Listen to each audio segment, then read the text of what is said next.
Hey friends, welcome back to the channel. The topic of today's video is writing tips for college students. And these tips are born out of a very recent experience of writing a 20,000 word research report. So almost too recent an experience. Can you see the bags under my eyes?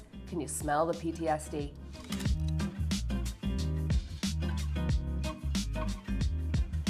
If you're new, my name is Holly. I'm a PhD student from Ireland. I'm currently living in New York. I'm in year 2 of a 4-year PhD program, and when you come to the end of year 2, you have to submit a significant piece of writing to an internal examiner, and they will determine whether your research is good or not. So much fun.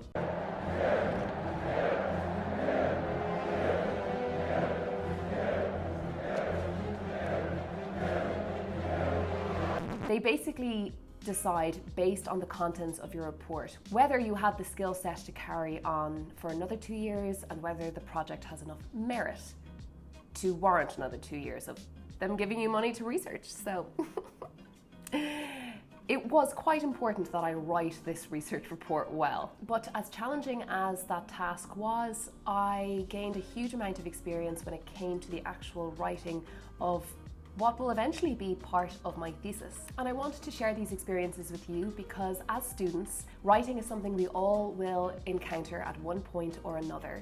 And I think a lot of us feel that we're not very good at writing. And for some, it's the most intimidating part of the academic side of their college experience. Of course, there are people who are naturally talented at writing, but writing is also a skill, one that you can practice every day and with time get better at. I am also of the opinion that it's not always the master or the expert in the room that's best placed to serve you. Sometimes it's the person in the room who's on the exact same journey as you, maybe just a step or two ahead, and has probably just been through what you're going through right now. I hope that one, some, or perhaps all of these tips can help you on your own writing journey. Now, for those of you who are new to the channel and you just want the writing tips content, you can just boop on down to the timestamps below and get straight on into it. But for the 7 of you who watch my channel on a regular basis when I remember to post content, hi! Virtual hug. Hi, Mom and Dad. I'm so sorry I disappeared off the face of the earth there for a hot minute. It did have everything to do with that aforementioned research report, but I'm delighted to say that I've handed it in, and I hope to provide you all with plenty of plenty of content over the summer months while I am here in New York. Okay, now let's actually get into the writing tips. Tip number 1, you need to start writing much earlier than you think. In fact, you need to start writing straight away. Yesterday, in fact. And the reasons for this are numerous. First, the muscle metaphor. The development of any good muscle takes time. So naturally, the more time you can allot to the development of that skill, the better you will inevitably get at it. Put it another way, just good writing takes time. When I began writing this research report back in April, my writing was terrible. I was struggling to find words. I didn't really understand how to structure things. And it really set me into a panic. I would think it's going to take me a whole day just to write 100 words, and not easily write 100 words. How long is this going to take? Thankfully, after 4 to 5 weeks of solid writing every day, not all day every day, but putting aside 2 to 3 hours to write, and not read, but to write, meant then as I got closer to the deadline, even on those days where I was very tired or I was quite burnt out, I had been in the writing zone for a number of weeks. I knew what I needed to do, and therefore writing 2 to 3 to 4 paragraphs, the guts of 1,000 words, was much easier than it had been at the beginning of the journey. So to summarize, if you take one thing away from this video, start writing now. But what do you write when you have to do all the reading first? I hear you, my friends, I hear you. This brings me to tip number 2. A research paper is more than just the summary of the content that you read. It is a synthesis of all of the relevant authors, themes in your field. You need to be able to make connections between the literature. You need to be able to identify themes. All of this falls under the category of critical thinking, which actually could be a whole different video in itself.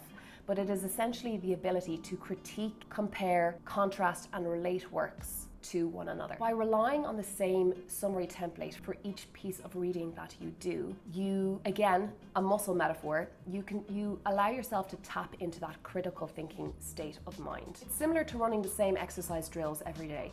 The more you do them, the better you get at them. So if you're constantly asking yourself after reading an article or articles, what are the strengths of this article? What are the weaknesses of this article? New York traffic is also a main character in my life. Where was I? Yes. As you repeatedly ask these questions of the literature, you start to look out for them even without thinking about it. That is critical thinking, and that is going to form a huge chunk of your research paper. If you're keen to see an example of a critical thinking template, I've linked my one down below.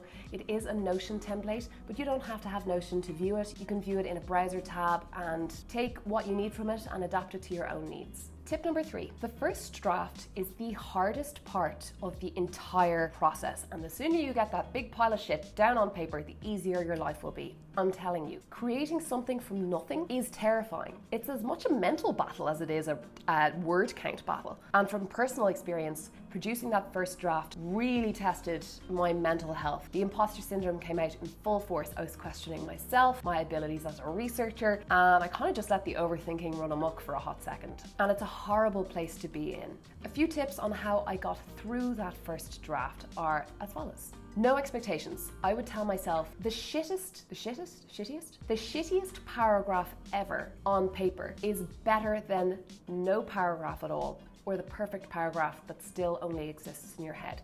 So just get something down. It's better than nothing. You can fix it later. Tip number 2. Well, this is kind of like tips within a tip. I had to actively remind myself to be kind to myself, because as I was writing this very shitty first draft, I would say to myself, this is so shit. I don't know what I'm doing. And then I would have to check myself and be like, none of that. Just no. So check yourself, catch yourself if you're being mean to yourself. And then the last thing that really helped me with getting that first draft down was related to structure, and that brings me to my next tip. If you understand the structure of a good paragraph, it actually becomes relatively easy to create the bones of a paragraph. The structure that I returned to again and again, you'll all probably be familiar with this, it's nothing new, is I would make a point, I would follow that point up with one sentence or more, if necessary, of examples and evidence to support that point, and then I would conclude the paragraph with a description of the consequences or the effect of the point that was made going forward.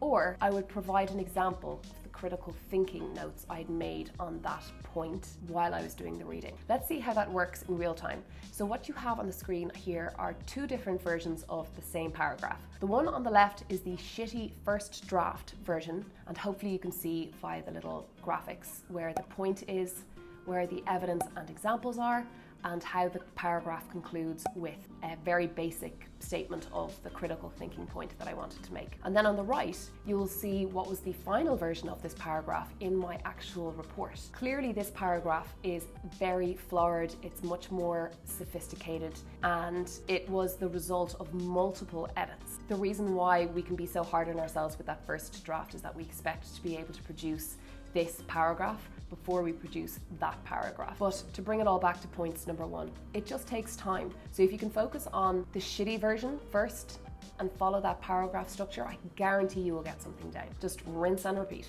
Tip number 6, get yourself a word processor that allows Zotero to connect with it via a plugin. My word processor of choice is Microsoft Word. I know there are tons out there that are probably better. The boomer brain that I have does not allow me to use anything more sophisticated than Microsoft Word. So just leave the hate comments. And my reference manager of choice is Zotero. Zotero has a plugin that allows me to connect Zotero with Microsoft Word. And oh my lord, did this plugin save me a heck ton of time when it came to citing and making my bibliography. The 2 main ways I used this plugin were as follows.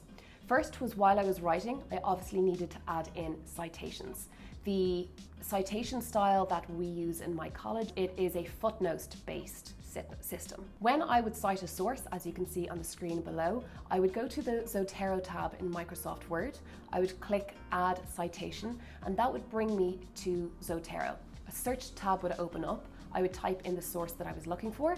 Once I had found it, I would click the return button and it would be highlighted. And before I went back to the Microsoft Word document, I would add in the page number so that that would also be included in the citation. Hit the return button again, and then bing, bang, boom, everything is in your Microsoft Word document for you. So easy. The other main way that I used the Zotero plugin was to build my bibliography at the end. It takes all of the citations that you've given in your paper and it organizes them into a bibliography with the correct formatting at the point that you've selected. So just with regards to time, like at the end of the writing period, particularly with a Word document as large as this one, my brain was falling out of my ears. Like I could not have done this manually at all. And I'm so grateful to the Zotero gods for providing me with this handy little feature. So if you don't have a reference manager plugin, then where the fuck you at? Tip number 7, if you find yourself hitting a wall when it comes to editing your document, I've been there. And here's your solution. Microsoft Word has a read aloud feature. It's very similar to Speechify, so if you don't use Microsoft Word, you can explore Speechify as an alternative. But it kind of does what it says on the tin. If you click read aloud, your document will be read aloud back to you. Reading text is much more draining than listening to text. When we listen to text as opposed to read it, we process it in a different way. And as a result, I ended up picking out mistakes that I'd missed while I was reading it. So super handy way to kind of shake things up and keep the ball rolling even when you're tired. Another little Microsoft Word hack is the focus mode. Essentially, this feature strips the screen of everything but the white page and the words. It just removes all distractions from the screen. And as someone with a chronic inability to focus, I was really impressed by how effective this feature actually is. I mean, it's simple, but it works. When there's nothing else on the screen, including all of your tabs or your apps below on a MacBook, when they're completely taken off the screen, you don't find yourselves wandering to your internet browser or opening up different apps. And it definitely also helped in a small way towards the end when, again, attention span of a goldfish, prone to distraction, helped me to focus, like it says on the tin. Tip number 9, which is the second last tip of the day, is you can't write all day, every day. So don't. Try to manage your time and your expectations. And again, this is much easier to do if you give yourself a lot of time to write. It's much harder to do that when you're cramming. And again, I was like the cramming queen in my undergraduate days. You can't do that with something like a master's or a PhD thesis. It is a marathon, not a sprint. So manage yourself, manage your time, and play the long game. Identify times of the day when you work best. For example, I'm a morning person. I like to get the writing done first thing in the morning. I would write for maybe 3 to 4 hours between 7, 8 a.m. up to noon, and then I wouldn't write again. I would do non-PhD stuff. Obviously, as I got closer to the deadline, and I was unfortunately a bit behind where I wanted to be, did find myself writing a lot more. But again, I had to stop when I wasn't being productive because it's more draining to keep plowing on than to just rest. Take the rest when you need it, put the laptop screen down, go out and get some fresh air and come back to it when you've had a bit of a breather. Finally, again, related to time, you need to leave time at the end for all those kind of annoying, awkward editing bits that very frequently accompany these sort of documents. For example, in my case, because it was a research report, I had to have an appropriate cover page. I had to include research progress, research outputs, all those little bits. And when you have come to the end of a very intense writing period, even the smallest tasks can be very draining and intimidating. So if you have the time to do so, once you've finished your paper, take some time away from it, maybe, a day or two, depending on what you can afford, and then get back into the final bits and bobs before submitting. And that is it. These tips aren't novel, nor are they groundbreaking, but they're very much born out of an experience that was writing heavy, something that, like I said, we'll all have to encounter at some point during our college degrees. And whether you found one or all of them helpful, I hope that it proved a little bit useful to you and can help serve you on your own writing journey. If you enjoyed this video, a very friendly way of supporting my channel is to boop the like button. And if you want to see more of this content, keep up with my journey here in New York, both as a PhD student and as a cancer patient, go ahead and click subscribe. Until I see you in the next one, take care of yourself, be kind to yourself, and thank you so much for watching. Oh, and share your writing tips down below. We all benefit from the communal advice sharing. Okay, bye.